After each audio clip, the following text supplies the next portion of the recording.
جو انسان کسی کے ساتھ احسان کرنے کے بعد اپنی احسان نعمتوں کا شمار کرتا ہے، اس کے احسان ضائع و برباد ہو جاتے ہیں۔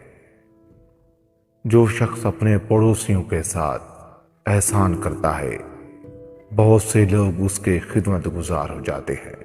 جس آدمی کو تیرے احسان کا وثوق و اعتبار ہوتا ہے، وہ تیرے زور اور قوت کا ڈر رکھتا ہے۔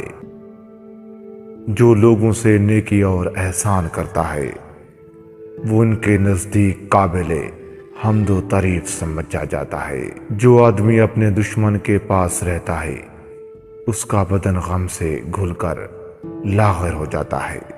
جو لوگوں کے ساتھ زیادہ احسان کرتا ہے، اس کے بہت سے آشنا پیدا ہو جاتے ہیں۔ جو شخص دوسروں پر رحم نہیں کرتا، اس پر کوئی رحم نہیں کرتا، اور جو شخص لوگوں سے احسان نہیں کرتا، وہ بزرگی حاصل نہیں کرتا۔ جو شخص دوسرے لوگوں کی حاجت کو اپنی حاجت پر مقدم رکھتا ہے، وہ نہایت صاحب مروت و احسان ہے۔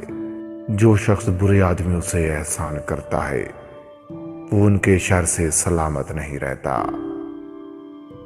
جو سوال کرنے میں اصرار کرے، اس سے لوگ ناخوش رہتے ہیں۔ جو شخص کسی محسن کے احسان کو چھپاتا ہے، وہ محرومی کی سزا پاتا ہے۔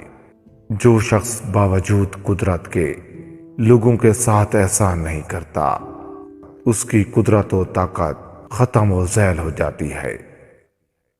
جو شخص لوگوں سے احسان کرتا ہے، لوگ اسے سراہتے ہیں، وہ ان کی طرف تعریف کا خلق پاتا ہے۔ جو بشر لوگوں سے زیادہ احسان کرتا ہے، اسے سب لوگ اچھا اور بزرگ سمجھتے ہیں۔ جو آدمی احسان اور فضل کو کامل کرنا چاہتا ہے، وہ مانگنے سے پہلے ہی لوگوں پر مال خرچ کر دیتا ہے۔ جو کسی کے احسان کے مقابل اس سے بڑھ کر نیک سلوک کرتا ہے، تو یہ اس خدمتگار اور معاون و مددگار ہو جاتے ہیں۔ جو لوگوں سے نیکی اور احسان کرتا ہے، لوگوں میں اس کا ذکر خیر و مشہور ہو جاتا ہے۔ جو بشر نیکی اور احسان کے عوض میں برائی کرتا ہے، وہ مروت اور آدمیت سے دور اور اس سے قطعاً بے پہرا ہے۔ پس جہاں تک خاموشی میں کچھ اندیشہ نہ ہو، زبان درازی سے پرہیز کر، اور جس کلام کو تو اس سمجھتا ہے، اسے مختصر کر دے۔ یہ تیرے حق میں بہتر اور تیرے فضل و کمال کی ایک نشانی ہے۔ وہ لوگ کہاں ہیں جنہوں نے عمارتیں مستحکم بنائی اور مضبوط مکانات بنائے، ان میں فرش و فروش بچھائے اور طرح طرح کے سامان آرائش سے ان کو سجایا، مال دولت فراہم کیا اور نوکر چاکر جمع کیے۔ وہ کسریٰ، شیان و فارس، کیسر و سلاطین روم، طبع اور مالوک عرب کے ایک قبیلہ کا نام کہا گیا ہے۔ وہ لوگ کہاں ہیں جنہوں نے خزانوں کے خزانے دولت جمع کیے اور یہاں ہمیشہ رہنے کے لیے سودا سلف اکٹھا کیا، اس لیے مال پر مال جمع کر کے اس کو حد سے زیادہ بڑھایا؟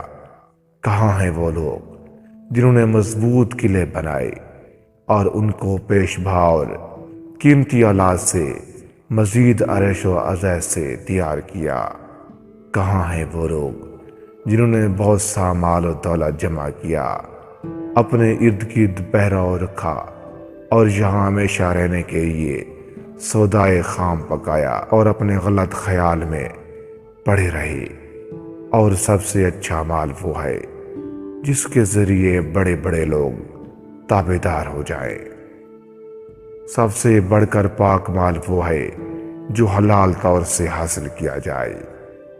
آدمی کی اصلاح اور درستی صفات کمال اور عمدہ افعال سے ہے۔ کثرت مال اور بڑے بڑے عہدے یا کام خوبی کی بات نہیں۔ بہترین دولت مندی وہ ہے جس سے عزت محفوظ رہے، اور زیادہ مفید مال وہ ہے جس سے قرض ادا کیا جائے۔ کریم کا بدترین فعل یہ ہے کہ مال دولت رہنے سے ہاتھ سے روک لے۔ بدترین بخل یہ ہے کہ جو لوگ مال لینے کے حقدار ہوں ان سے مال کو روک لیا جائے۔ جو شخص مال دینے میں سب سے زیادہ بخیل ہو وہ اپنی عزت کے دینے میں سب سے زیادہ سخی ہوتا ہے۔ سب سے زیادہ محتاج وہ ہے جو باوجود وسعت و رزق اور دولت مندی کے اپنے زیر تنگی کرے اور مال دولت دوسرے کے لیے چھوڑ جائے۔ بلا شبہ مال کو محفوظ رکھنے والے کا ایک وقت خرچ نہ کرنا ضائع کرنے والے کے خرچ کرنے سے زیادہ بہتر ہے۔ بے شک اس شخص کے لیے جو ایسے لوگوں کو مال دولت عطا کرے جو اسے محروم رکھے۔ بلا شک تیرا مال سب لوگوں کو کافی نہیں ہو سکتا، بس حقدار کو حق ادا کرتے۔ جھوٹے کی دوستی سے پرہیز کر، اور اگر لاچاری و امر ہو تو اس کے جھوٹ کی تصدیق نہ کر، اور نہ اسے یہ جتلا کہ تو اسے جھوٹا جانتا ہے، کیونکہ اس سے تمہاری دوستی منقطع ہو جائے گی۔ جو عورتیں بری ہوں ان سے بالکل علیحدہ اور برکنار رہو، جو اچھی ہوں ان سے دور رہو۔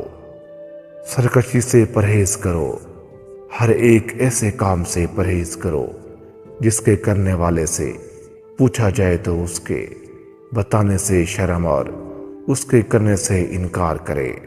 لئیم جب سیر ہو تو اس کے مغرور و مستی سے پرہیز کر، جب شریف کا مرتبہ گھٹایا جائے تو اس کی طاقت سے بچو، اور جب لئیم کا درجہ بڑھایا جائے تو اس کی تیزی سے پرہیز کرو۔ جلد بازی سے پرہیز رکھ کے یہ مطلب کہ فوت ہونے اور پشیمانی کی نشانی ہے۔ شکم پری سے پرہیز رکھ کے جو انسان ہمیشہ پیٹ بھر کے کھاتا ہے وہ بہت سے امراض میں مبتلا ہوتا اور پریشان خوابیں دیکھتا ہے۔ ظلم سے پرہیز کر کے اس کا اثر مظلوم سے دور ہو کر تجھ پر باقی رہے گا۔ بخیل کی دوستی سے پرہیز کر کے وہ سخت ضرورت اور حاجت کے وقت تیرے کام نہ آئے۔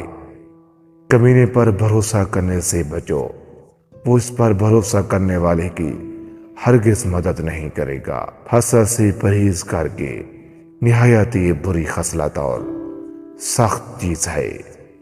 بیوقوفوں کی باتوں سے پرہیز کرو، یہ اخلاق کو عیب اور دھبا لگاتی ہے۔ جلد بازی سے پرہیز کر کے اس میں آدمی ضرور لغزش کھاتا ہے اور دھوکہ کھاتا ہے۔ زیادہ کلام کرنے سے پرہیز کر کے اس سے اکثر انسان ٹھوکر کھاتا ہے اور آخر پریشان ہو جاتا ہے۔ لمبی امیدوں کا سہارا لینے سے پرہیز کر، یہ بیوقوفوں کی خصلت ہے۔ بے موقع غیرت سے پرہیز کر، یہ تندرست کو بیمار اور بری کو تہمت ناک بناتی ہے۔ ایسے شخص کی صحبت سے پرہیز کر جو تجھے لہو میں ڈالتا اور تباہی کی طرف لے جاتا ہے۔ ایسا شخص کبھی تیری مدد نہیں کرے گا بلکہ وہ تجھے ہلاک کر دے گا۔ فریب سے دور رہو، یہ کمینوں کی خصلت ہے۔ مکر سے بچو، یہ نہایت بری صفت ہے۔